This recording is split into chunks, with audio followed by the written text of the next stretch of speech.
और दुख का कारण कर्म है। और ऐसे कर्म की निर्जना करने वाला धर्म बता है। सम्यक दर्शन का उसमें महत्व बता जा रहा है। कल बता कर आए हैं कि सम्यक दर्शन का महत्व बताते हैं। जिस तरह समुद्र को पार जाने के लिए नाव की जरूरत पड़ती है और नाव के साथ नाविक की भी जरूरत पड़ती है,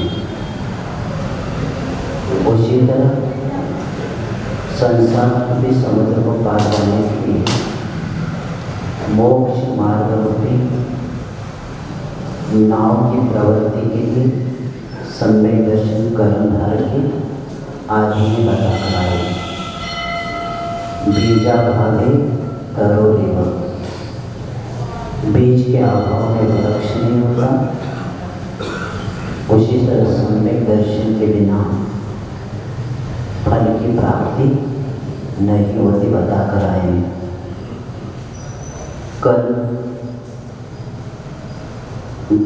गृहस्थ मोक्ष मार्गस्थ ये विषय आया था। प्रकरण सम्यक दर्शन का महत्व बताते हुए आचार्य संबंधक महाराज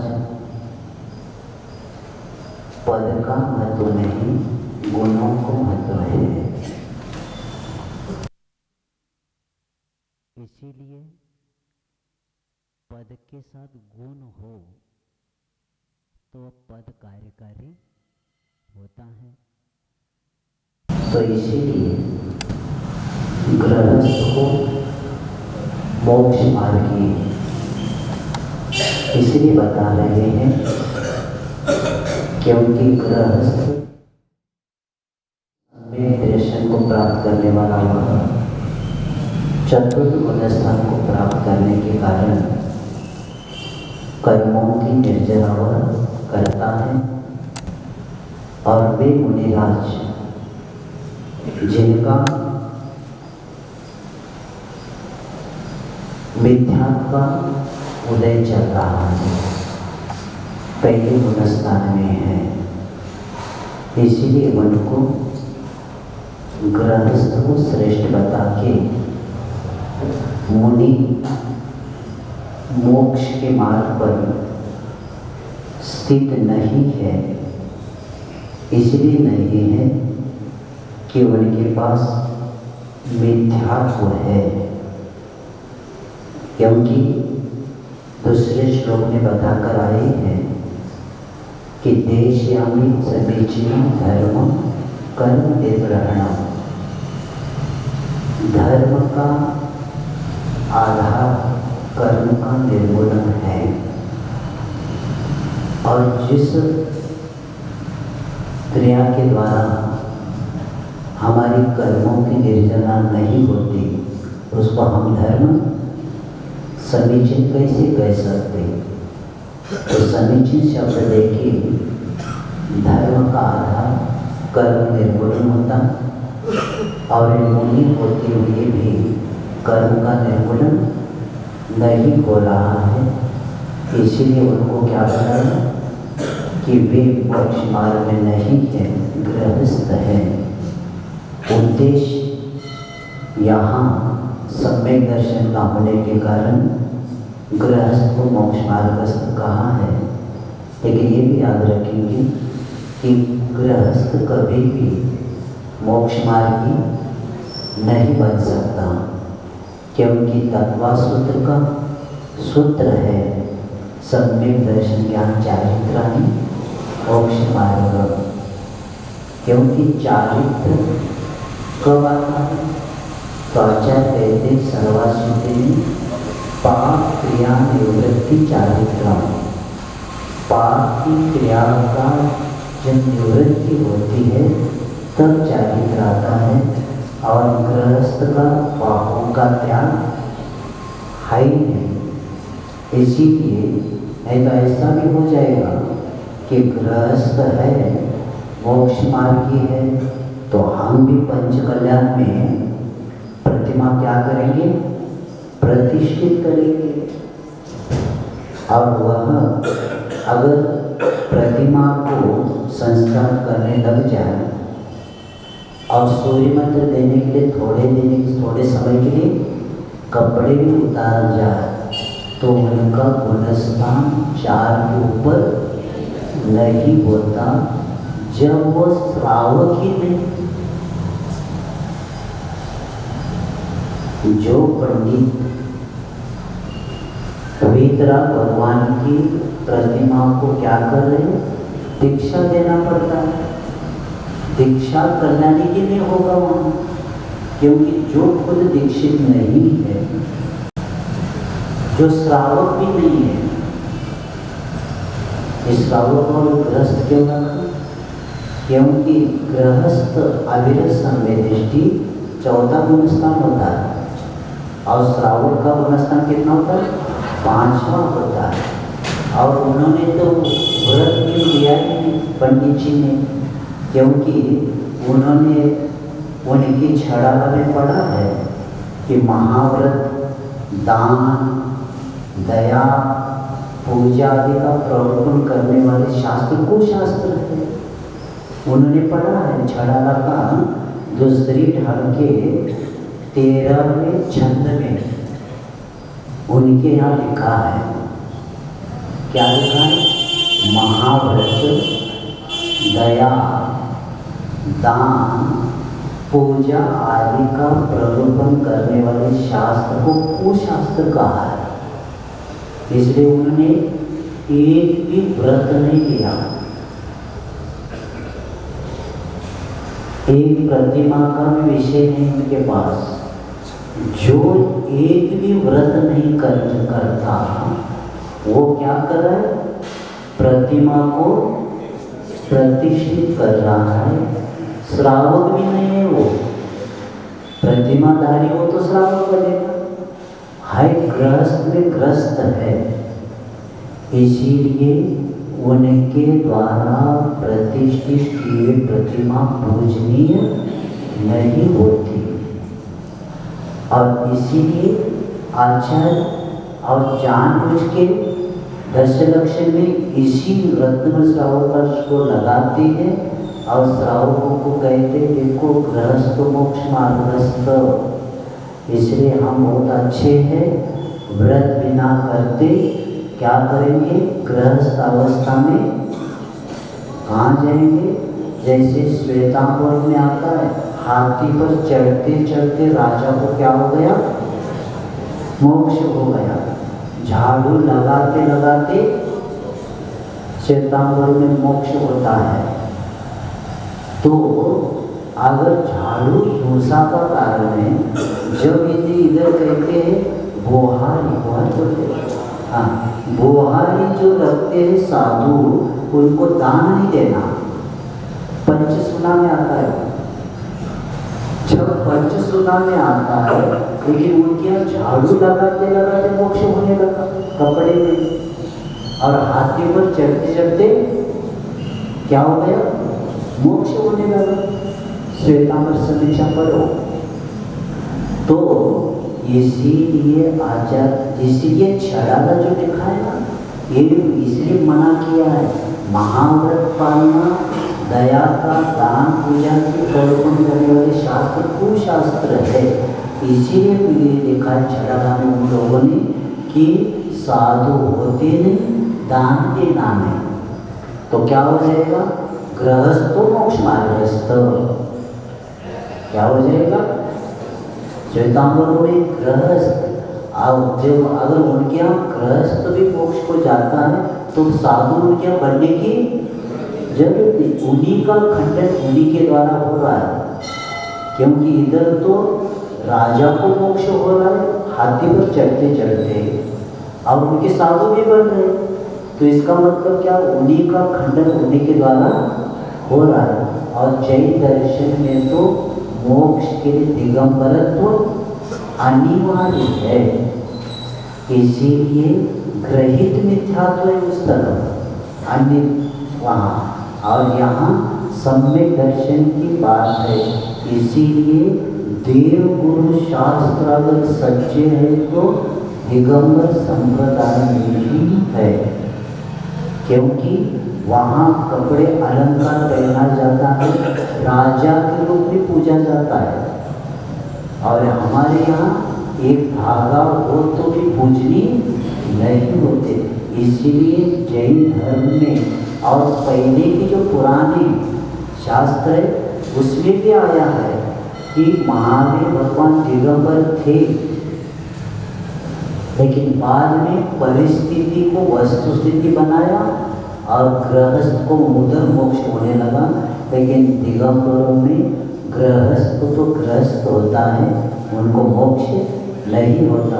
इसलिए सूत्र का श्लोक का अर्थ लगाते समय विषय कौन सा चल रहा है उसके अनुसार ही लगाना चाहिए। और कल इसलिए उदाहरण बताया था दूसरे अध्याय में, न देवा 50 नंबर का सूत्र है, न देवा। अब न देवा कहने से अब इसका अर्थ डायरेक्ट करने पे देव नहीं होते, लेकिन पहला शब्द क्या, नारद समोर्चन नपुंसकानी, नारकी और समोर्चन जीव क्या होते, नपुंसक होते हैं। न देवाः तो क्या नहीं होते, देव नपुंसक नहीं होते। शेषास्त्री वेदाः, बाकी के बची हुए नारकी और समोर्चन को छोड़ के बाकी के जो क्या होते, तीनों वेद वाले होते हैं। ऐसे यहाँ अर्थ लेंगे तब कार्य होगा। इसीलिए यहाँ आचार्य कहते हैं गृहस्थ मोक्ष मार्ग में नहीं हो सकता, क्योंकि आचार्य उनको कहते हैं न कोई मोक्ष हो, तीर्थंकर भी धर्म में क्यों न हो, कपड़े में तीर्थंकर भी क्या नहीं कर सकते, मोक्ष को प्राप्त नहीं कर सकते। ये कल बता कर आए। तो ऐसे इसीलिए गृहस्थ के द्वारा कभी भी दिगंबर प्रतिमा पूजनी नहीं होती। आर्यिका के द्वारा भी क्या नहीं होती, प्रतिमा पूजनी नहीं बनती, क्योंकि रत्नत्रयधारी जो रूप दिगंबर रूप है वही क्या कर सकते, प्रतिमा को दीक्षा भी दे सकते और सूर्य मंत्र आदि दे सकते।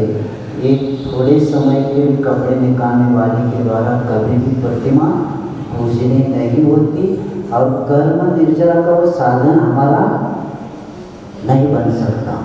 तो इस तरह बता के अब आगे उसके बाद बताए थे कि वे न सम्यक समम किंचित, तीन लोक में और तीन काल में अगर संसार में कल्याण करने वाला कोई है तो वह क्या है, सम्यक दर्शन एक है।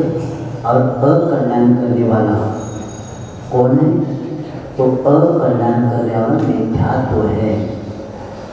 शब्दकोश में, संस्कृत शब्दकोश में मिथ्यात्व के शब्द के अर्थ बताए। मिथ्यात्व किसे कहते हैं, मिथ्यात्व झूठ, निष्प्रयोजन और विपरीत। संस्कृत कोश में मिथ्या शब्द के अर्थ की बताए, जो झूठ है, जो विपरीत है और जो निष्प्रयोजन है, उसको क्या बोलते, मिथ्यात्व बोलते। और इस मिथ्यात्व के कारण व्यक्ति क्या करता है कि जो भी कार्य करता है गलत ही करता है। मिथ्या ने जो गलत मार्ग से अनीतिपूर्वक किया जाता है, जिसके कारण निराकुल सुख की प्राप्ति नहीं हो सकती, क्योंकि प्रत्येक व्यक्ति पर श्रद्धा होती है। बिना श्रद्धा का एक भी जीव नहीं। लेकिन कौन श्रद्धा होगी, एक मिथ्या श्रद्धा और एक सत्य श्रद्धा। श्रद्धा भी दो प्रकार की, जो मिथ्या श्रद्धा होती है वे गलत ही हमें मार्ग पर लेके जाती है, क्योंकि सम्यक की उपस्थिति जहाँ नहीं वहाँ अंधविश्वास होता है, और अंधविश्वास ही अपना फल, यानी अंधविश्वास ही मिथ्या श्रद्धा है। इसके कारण मनुष्य क्या करता है, तत्व के स्वरूप में नहीं समझने के कारण विपरीत जानता है। और आचार्य कहते हैं जिसके पास मिथ्या रहता है उसकी बुद्धि विचार विवेक उल्टा चलता है, उसकी बुद्धि विचार और विवेक क्या होता है, उल्टा ही चलता है। हम कितना भी समझाने की कोशिश करेंगे, क्योंकि मिथ्या ज्ञान के साथ ही संशय रहता है, संदेह रहता है, और इसके कारण वो कभी भी सत्य को स्वीकार करने, हम जो बताएंगे ना उसके उल्टा ही वो क्या करता है, स्वीकारता है। और इसीलिए आचार्य कहते हैं कि देव कुदेव में देव बुद्धि, अधर्म में धर्म बुद्धि, और कुगुरु में कुगुरु की भावना करना, बुद्धि करना। और इसीलिए मिथ्यात्व का सुषुप्त ऐसा घोर निद्रा कहा गया है, और इसका दुष्प्रभाव इतना पड़ता है कि अपने विचार विवेक को सब ताला ही लगा देता है, ताला लगाता है, ताला लगा देता है, और उसके कारण अंधकार हो जाता है।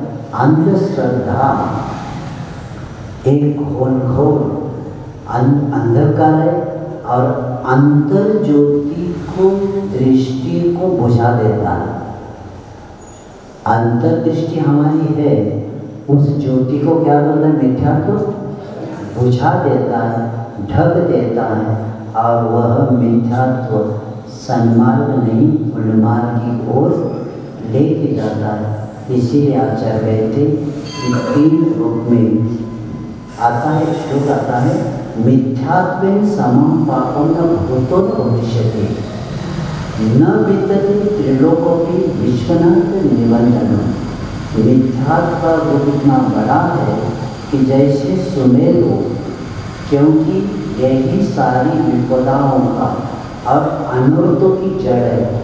हमारे जीवन में जो विपदाएं आती है, हमारे जीवन जो अनर्थ जो घटना घटती है, उसकी जड़ क्या है, मिथ्यात्व है। और मिथ्यात्व एक पाप है, और इसके पाप जैसा कोई भविष्य में भी नहीं हुआ, और आगे भी इतना हाई ऐसा पाप है। और इसीलिए आचार्य कहते हैं कि इस मिथ्यात्व का त्याग किए बिना कार्य नहीं होगा, क्योंकि हर व्यक्ति अपना जीवन अच्छा बनाना चाहता है, लेकिन बनाने के लिए आचार्य कहते हैं कि जब तक मिथ्यात्व का त्याग नहीं होता तब तक अपना कार्य नहीं होता। जैसे कल परसों भी बताया था, ये आत्मिक प्रदूषण है, और इसको ठीक करने के लिए हमें धर्म की रक्षा करना चाहिए, क्योंकि हमारी आत्मा अनंत काल से संसार में है, इसका भी निर्णय हो गया। अब जैसे प्राचीन काल की औषधि की मात्रा असाध्य रोग के लिए जिस प्रकार रामबाण का काम करके गुणकारी शुरू होती, जितनी पुरानी दवा होती है ना वो क्या होती है, कार्यकारी होती है। उसी प्रकार अनादिकालीन जैन धर्म के तत्व, उसकी शिक्षा भी किसी काल में कैसी भी काल हो, धार्मिक हो, सामाजिक हो और राजनीतिक काल में गुणकारी सिद्ध होती है, साथ ही सभी की रक्षा भी करती है। और इसलिए जैन धर्म के सिद्धांत तीनों ही कालों में चिरकाल तक रहने वाले हैं। इसीलिए जैसे पुरानी बीमारी ठीक करने के लिए अच्छी दवा की जरूरत पड़ती है, उसी तरह अनादिकाल का हमारा मिथ्यात्व, हमारा दुख को मिटाने के लिए जैन धर्म की दवा ही काम करती है। ऐसे बताते आचार्य कहते इसको अपने को अपनाना है। अब आगे कहते हैं कि उस सम्यक के बारे में बता के और आचार्य कहते हैं कि नरक पे भी एक जगह आया है, कौन सा श्रावक का याद नहीं आ रहा है। नरक पे भी पशुयंते मिथ्यात्वदर्शी चेतस, पशु में भी नारायणते सम्यक व्यक्तिस्तः। तो वे कहते जिसका अंतःकरण मिथ्या से भरा है वह मनुष्य होकर भी पशु है, और जो पशु होकर भी जिसके चैतन्य यानी आत्मा में सम्यक से युक्त है वह पशु होकर भी मनुष्य है। ये उदाहरण देके अज्ञान के कारण व्यक्ति मिथ्या के कारण धर्म के तत्वों को बिना समझते देखे मान लेता है और इसी के कारण वो अपना पतन कर लेता है। तो इसलिए आचार्य कहते कि वरम दाशने पातो वरम कष्टे च सर्पिनो। बहुत अच्छा प्रश्नोत्तर श्रावकाचार्य में आया है। विशेष भक्षण ज्येष्ठम श्रेष्ठम मिथ्यात्वेन जीवितम, यानी मिथ्यात्व के कारण हे उपादेय का ज्ञान, ग्राह्य आग्रह का ज्ञान और करनी अकरनी इसका ज्ञान वो नष्ट हो जाता है। और इसीलिए कहते कि इसके कारण व्यक्ति कंठ में सर्प को डाल के लेना अच्छा है, समुद्र में डूबकर मरना अच्छा है, विष खा के मरना अच्छा है, लेकिन मिथ्या करके जीना अच्छा नहीं। ये 3 शब्द इसलिए दिया है, समुद्र में एक बार मरेंगे तो ये भव चला जाएगा, गले में सर्प डाल के लेंगे तो सर्प काटेगा तो एक हो जाएगा, विष प्राशन करेंगे तो एक हो जाएगा, लेकिन मिथ्या करेंगे तो अनंत संसार पड़ेगा। तो ये उदाहरण देके आचार्य कहते हैं कि मिथ्यात्व का त्याग के बिना कार्य नहीं होता, और मिथ्यात्व ये सम्यक दर्शन की हमारे जीवन का आधारशिला है। और ये बता के आचार्य कहते कि जैन धर्म में पहले बड़ा पाप छुड़वाने के बाद बाकी के पापों को छुड़वाया जाता है। सबसे बड़ा पाप कौन सा? मिथ्यात्व है। उसके इसीलिए मिथ्यात्व भाव को पहला छुड़वाया जाता है, बाद में बाकी के पापों को छुड़वाया जाता है।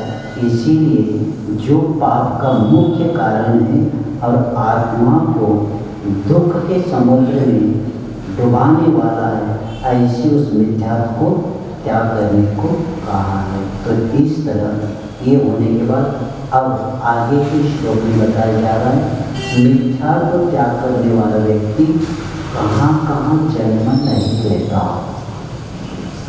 इसलिए आगे के श्लोक में बताते हैं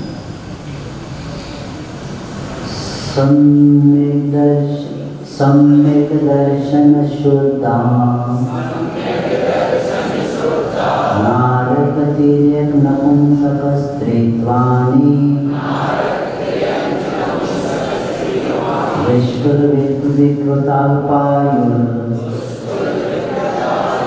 दरिद्रतां च व्रजन्ति नाप्यव्रतिका। अब एक बार उच्चारण करेंगे, कहाँ का बोलना देखें। सम्यक दर्शन शुद्धा नारकति नपुंसकस्त्रीत्वानि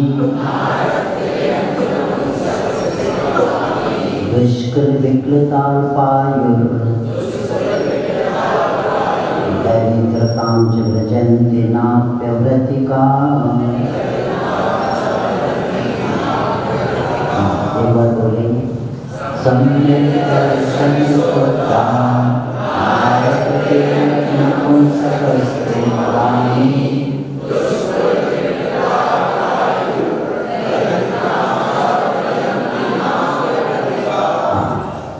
आचार्य कहते हैं कि सम्यक दर्शन शुद्धा, सम्यक दर्शन से जो, क्योंकि सम्यक दर्शन ही शब्द ऐसा है, सम्यक दर्शन ही गुण ऐसा है कि जो सम्यक दर्शन को प्राप्त करता है वो व्यक्ति क्या बन जाता है? शुद्ध बन जाता है। यानी सम्यक दर्शन से शुद्ध जो जीव है वो कैसा है? अप्रतिका, व्रत रहित होने पर भी उसके पास व्रत नहीं, यानी कौन सी गुणस्थान में? चौथे गुणस्थान में। व्रत नहीं रहित होने पर भी नारक तिर्यक नपुंसकत्वानि, नारकी तिर्यंच नपुंसक और स्त्रीपने को और दुष्कुल विकलता पायु दरिद्रता, दुष्कुल यानी नीच कुल, विकृतांग विकलांग और अल्पायु वाला और दरिद्रता को प्राप्त नहीं होता। आचार्य कहते हैं कि मिथ्यात्व का त्याग हो गया आपका, आपने सम्यक दर्शन को प्राप्त किया तो आपकी दुर्गति नहीं होगी। नारकी नहीं बन सकते, तिरेंच भी नहीं बनेंगे और नपुंसक नहीं बनेंगे और स्त्रीपन को प्राप्त नहीं होंगे और जन्म नीच कुल में नहीं होगा, अगले भाव में नीच कुल में जन्म नहीं होगा, विकलांग नहीं बनेंगे और अल्पायु और दरिद्रता को प्राप्त नहीं होते। ये व्रत रहित सम्यक की जीव की इतनी महिमा बताया है, तो व्रत सहित जीवों की महिमा का कहना ही क्या। जब व्रत नहीं है, सिर्फ मिथ्यात्व त्याग करके देव गुरु शास्त्र पर श्रद्धा करके बाकी सबका क्या किया? संकल्प किया है कि मैं पाक्षिक श्रावक हूँ। पाक्षिक क्या? जिनेंद्र भगवान का पक्ष लेने वाला, सच्चे देवगुरु शास्त्र का पक्ष लेने वाला क्या होता है? पाक्षिक होता है। तो उन्होंने संकल्प किया है और उस संकल्प के कारण वे अब दरिद्रता है, स्त्री है आदि को क्या होता है? प्राप्त ही नीच कुल में तो जा ही नहीं सकता। तो इस तरह सम्यक दर्शन के बारे में जो यहाँ बताया है कि सम्यक दर्शन के बिना क्या नहीं होता? व्यक्ति शुद्ध नहीं बनता। मिथ्यात्व के साथ व्यक्ति अशुद्ध ही रहेगा, क्योंकि स्वयं शुद्ध जो धर्म स्वयं मार्ग निर्बल है, ऐसे धर्म में जो बढ़ता है वही व्यक्ति इसको क्या कर सकता है? प्राप्त कर सकता है। और ये बता के आचार्य कहते हैं कि हमें आयु बांधने के पहले ये भी थोड़ा सा समझेंगे। ऐसा नियम है कि आयु क्रम का बंद हो जाने पर वो छूटता नहीं। एक बार आयु का बंद हुआ तो पुनः छूटता नहीं। इसलिए जिस जीव को सम्यक दर्शन होने के पहले क्या क्या उन्होंने नरकायु का बंद किया है, और नरकायु का बंद करने के बाद में क्या किया? उन्होंने सम्यक दर्शन को प्राप्त किया है। तो कौन? श्रेणी राजा का उदाहरण आता है, जिन्होंने कितने हजार का? 33,000 सागर का क्या किया था? 7वें नरक का आयु का बंद किया था। और कब किया था उन्होंने? जब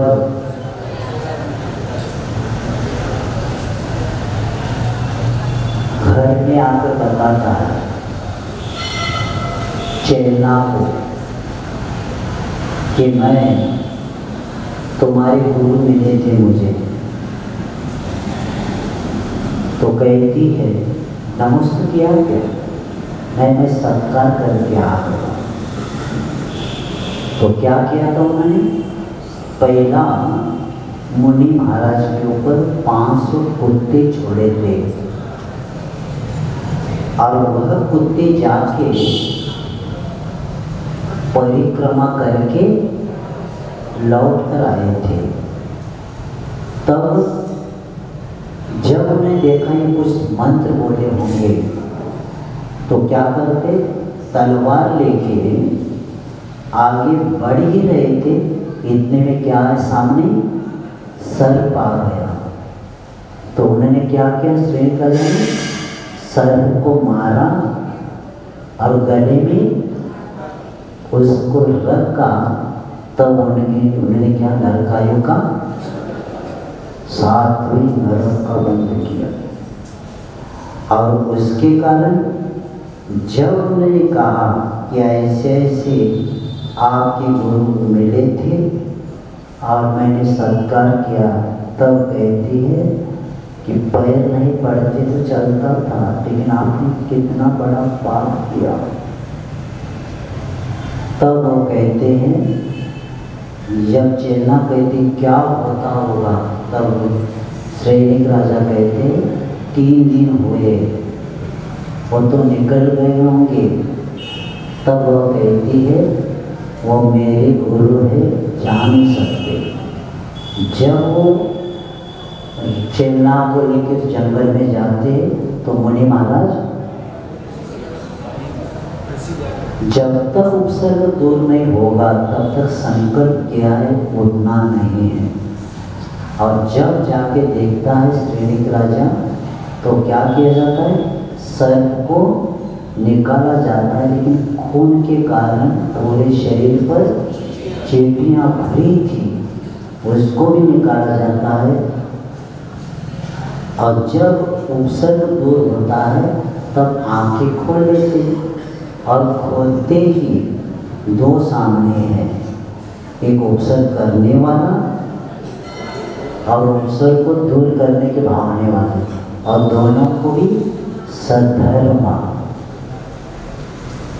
वृद्धि का आशीर्वाद दिया जाता है। तब समझ में आता है श्रेणी राजा को, तब उसको गुरु के रूप में स्वीकारता है, तब सम्यक दर्शन प्राप्त करता है। और आगे जाके वे तीर्थंकर प्रकृति का बंध भी कर लेते हैं। इसीलिए उन्होंने जो 7वें नरक का बंध किया था, अब क्या हो गया? उसमें 84,000 इतना ही उनका क्या गया? रह गया। तो इसीलिए आयु का तो बंद किया, लेकिन कम हो गया, लेकिन कुछ परिवर्तन कितने 66,000 प्रश्न करने वाला श्रावक शिरोमणि,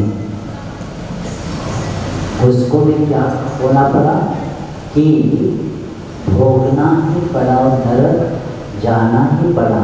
इसीलिए आचार्य कहते हैं कि नरकायु का बंध हो चुका, उसको अवश्य जाना ही पड़ता है, परंतु वह पहले नरक से नीचे नहीं जा सकता, क्योंकि ये भी है कि नरक में नपुंसक वेद और दूसरा वेद नहीं होता।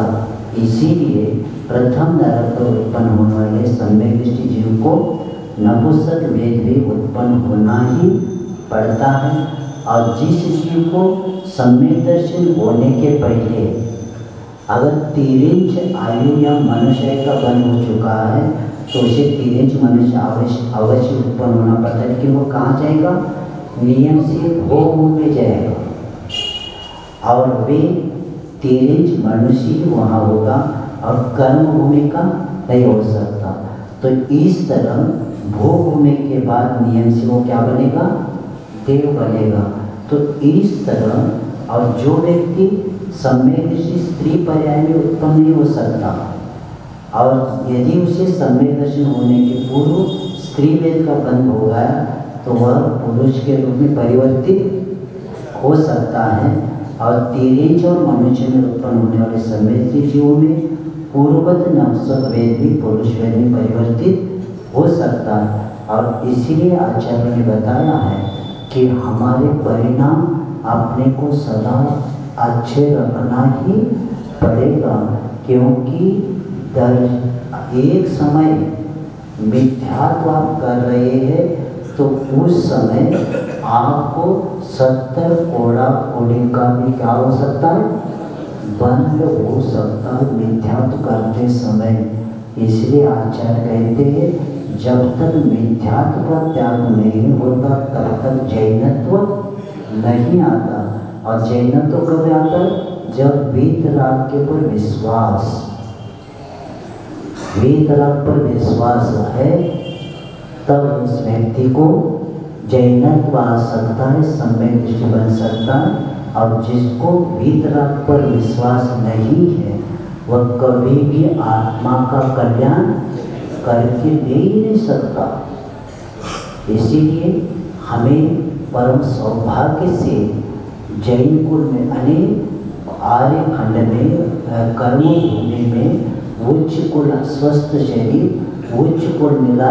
और उच्च कुल कौन से धर्म को बताया, जैन धर्म को बताया। लेकिन कौन सा, जैन में भी दिगंबर के द्वारा ही होता है, कपड़े वाले श्वेतांबर के साथ नहीं होता।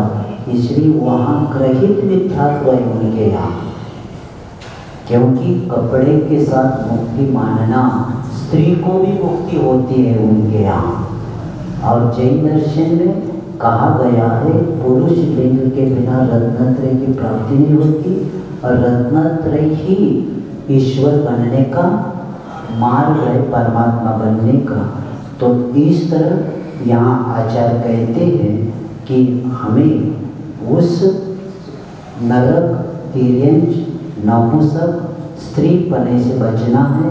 और अगर हमें दुष्कला, अल्पायु, दरिद्रता से बचना है तो नियम से क्या करना पड़ेगा कि मिथ्यात्व का त्याग करके सम्यक दर्शन को प्राप्त करना पड़ेगा। और इसी के कारण वह व्यक्ति अपना आगे का विकास कर सकता है।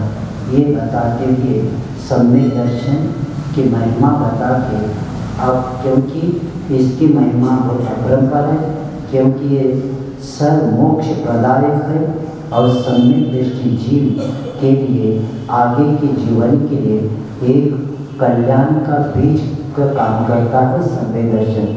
क्योंकि आचार्य ज्ञानार्थ में बताते सर्व कल्याण बीजम, यानी समस्त कल्याण का बीज कोई है तो क्या है, सम्यक दर्शन ही है।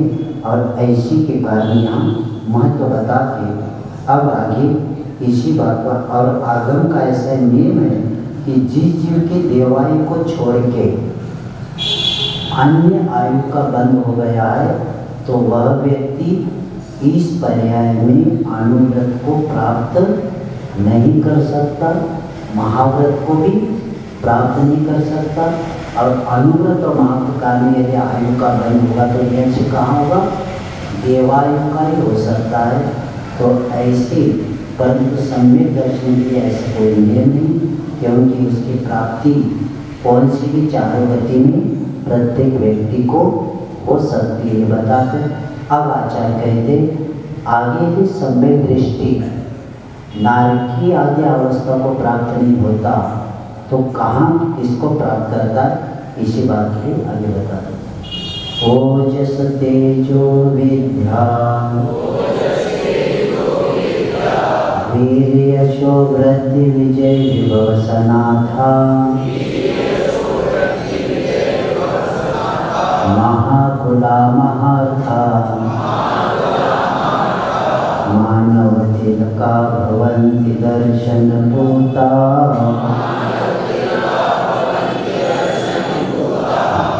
आचार्य कहते जैसे आगे बताने के बाद वह दर्शन पोता, यानी पोता में पवित्र, जो सम्यक दर्शन से पवित्र है ऐसा जीव ओज तेजो वीर विद्या वीर यशो वृद्धि विजय विभव सनाथा। ओज यानी उत्साह, तेज यानी प्रताप, विद्या, वीर यानी पराक्रम, यश, वृद्धि, विजय और वैभव से सहित कहाँ जन्म लेता है? महाकुला यानी उच्च कुल में जन्म लेता है। उच्च कुल में जन्म होना बहुत जरूरी है, क्योंकि जिस परिवार में दीक्षा शिक्षा की व्यवस्था होती है उसको क्या बोलते हैं? उच्च कुल बोलते हैं। जहाँ अभक्त से बचकर जो सदाचार के साथ अपना जीवन व्यतीत करता है, सप्त व्यसनों का त्याग, अष्टगुणों का पालन, और जिस कुल में सच्चे देवगुरु शास्त्र होते हैं उसको क्या बोलते? उच्च कुल बोलते हैं। यानी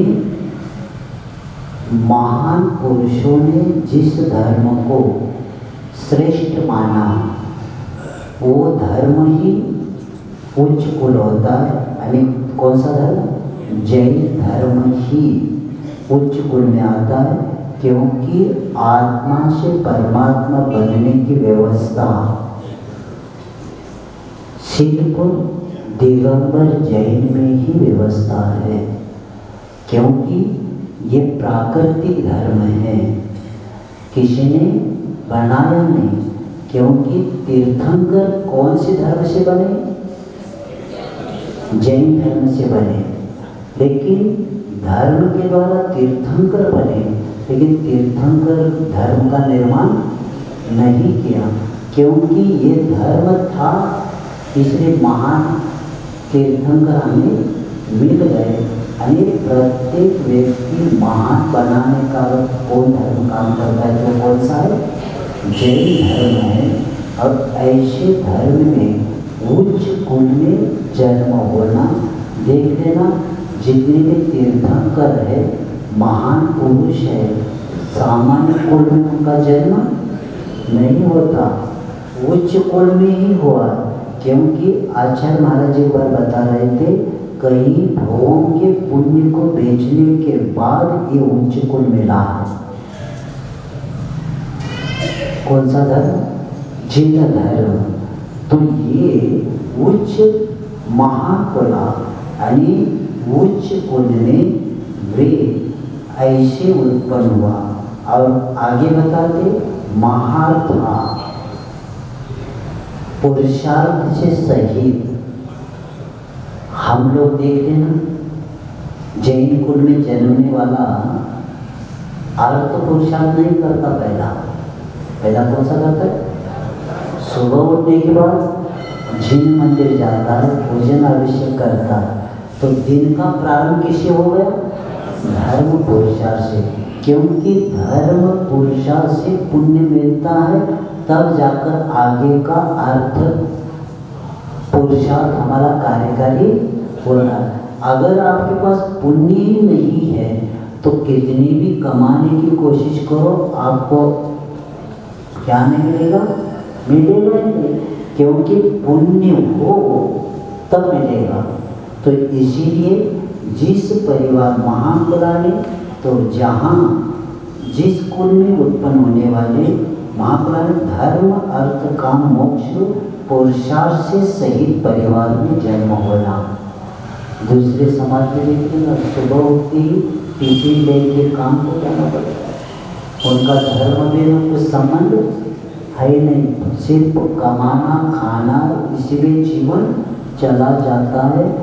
देव उनके पास है ही नहीं, देव की निर्णय नहीं कर पा रहे, क्योंकि जैन धर्म में देव का एक ही रूप है पूरे मध्य लोक में, और 3 लोक में। अगर प्रतिमा देखना है तो हमारी प्रतिमा कभी सोई हुई नहीं मिलेगी और कुछ नहीं मिलेगी, यहाँ 2 अवस्था में मिलेगी, या पद्मासन या खड़गासन में मिलेगी।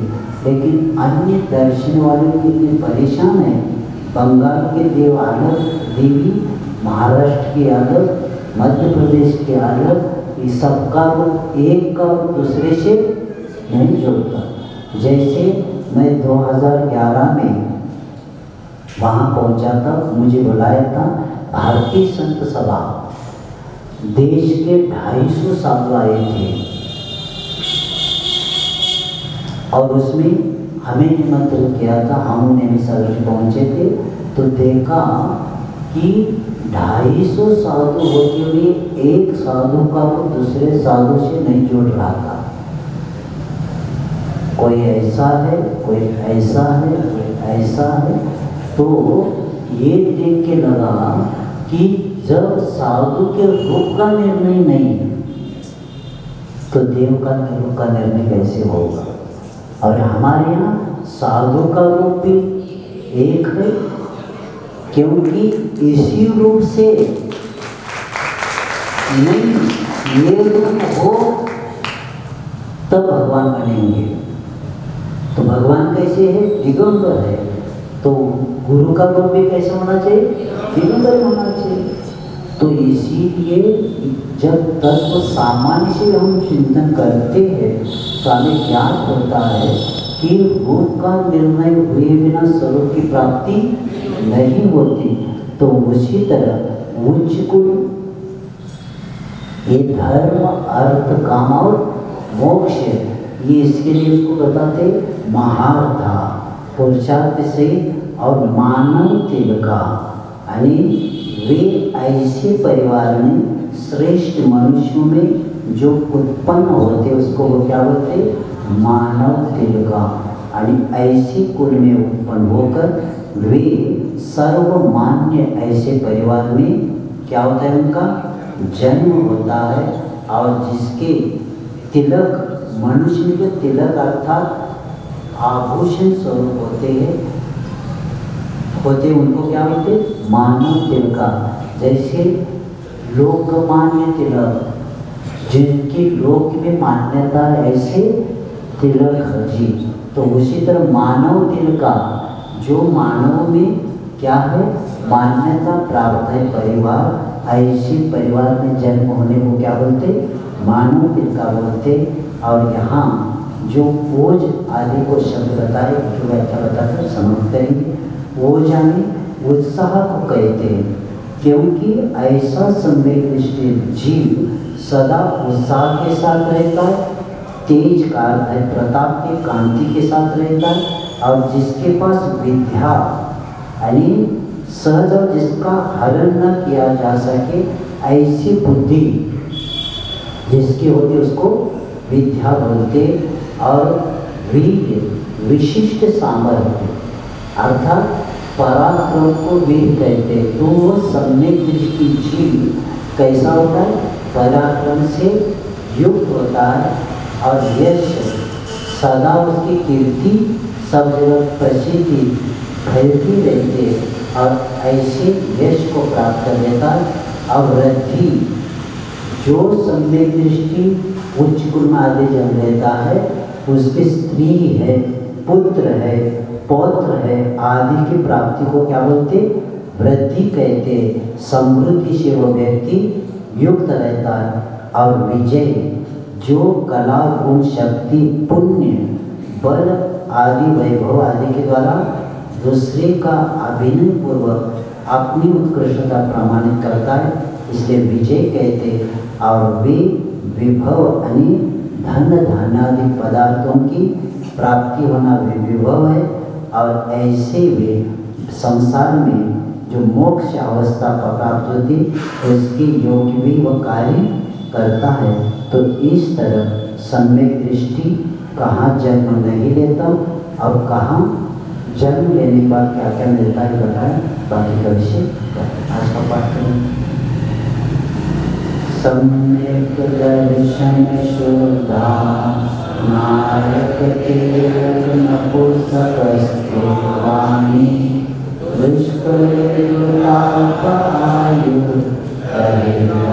भजन्तिना प्रतिभा ओजस तेजो विद्या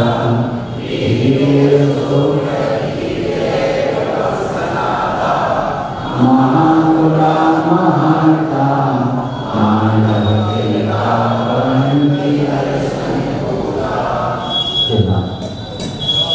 श्रावणी के ज्ञान से